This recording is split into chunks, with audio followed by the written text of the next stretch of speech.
ரீசெண்டாக பார்த்தீங்கன்னா பெங்களூர் வரைக்கும் போயிருந்தோம். எதுக்காகன்னு பார்த்தீங்கன்னா வீடியோ எடுக்கிறதுக்காக இல்லை, நம்ம கேமரா ஃபிக்ஸ் பண்ணுறதுக்காக போயிருந்தோம். ஸோ நான் கிருஷ்ணகிரி ஃபுட்டின்றதே கடைசியில் தான் எனக்கு ஞாபகம் வந்தது. அதனால தான் கடைசியில் ஃபிக்ஸ் பண்ணி முடிச்சதுக்கப்புறம் வீடியோ எடுத்து வச்சுருக்கேன். கேமராவை ஃபிக்ஸ் பண்ணி முடிச்சுட்டு நாங்கள் ஒரே இடத்துல 1 மணி நேரமாக நின்றுருந்தோம். ஏன்னு பார்த்தீங்கன்னா ஒரே டிராஃபிக், எங்கே பார்த்தாலும் வாய்ஸ் எவ்வளோ தெளிவாக கேட்குது அப்படின்னு கேட்டிங்கன்னா, நான் புதுசாக மைக் வாங்கியிருக்கேன். என்னைக்காவது கண்டென்ட் இல்லாத நேரத்தில் அந்த மைக்கோட வீடியோ போடுறேன் உங்களுக்கு. சரி ஓகே, போனது வரைக்கும் போதும்னு சொல்லிட்டு வண்டியை நிறுத்தி டீ சாப்பிடலாம் நிறுத்தினோம். என் வண்டியை பார்த்தா லோடு வண்டியா இல்லை 2 வீலரான டவுட்டாக இருந்தது. இந்த கடை கொஞ்சம் படித்து சொல்லுங்கண்ணா அப்படின்னு தம்பி சொன்னான். நானும் ஒசூர் லாஞ்சுக்கு பதிலாக லாட்ஜின்னு படிச்சிட்டேன். நான் ஒரு கிருஷ்ணகிரி ஃபுட்டின்றதே அடிக்கடி மறந்துட்டு குடிச்சு முடிச்ச டீயும் சாப்பிட்டு முடிச்ச பிரெட் ஆம்லேட்டும் வீடியோ எடுத்திருந்தேன். அப்போ பார்த்தா தம்பி அவங்க ஆளுகிட்ட பேசிட்டு இருந்தாப்புல. அப்போ என்னோட நிலைமை எப்படி இருந்ததுன்னா, அவனை சொல்லி நிறுத்துங்களேன்டா, அவன் நிறுத்துற அந்த லூசுக்கு மட்டும் வந்துட்டே இருக்கான்.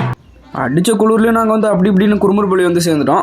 சேர்ந்த இடத்துல அவர்கிட்ட பார்சலை கொடுத்துட்டு நாங்களும் வீட்டுக்கு கிளம்ப ஆரம்பிச்சிட்டோம். தம்பியை கொண்டு போய் டேம் ரோடில் விட்டு நானும் வீட்டுக்கு கிளம்ப ஆரம்பிச்சிட்டேன். Until then by from Krishnagiri foodie. Take care, bye.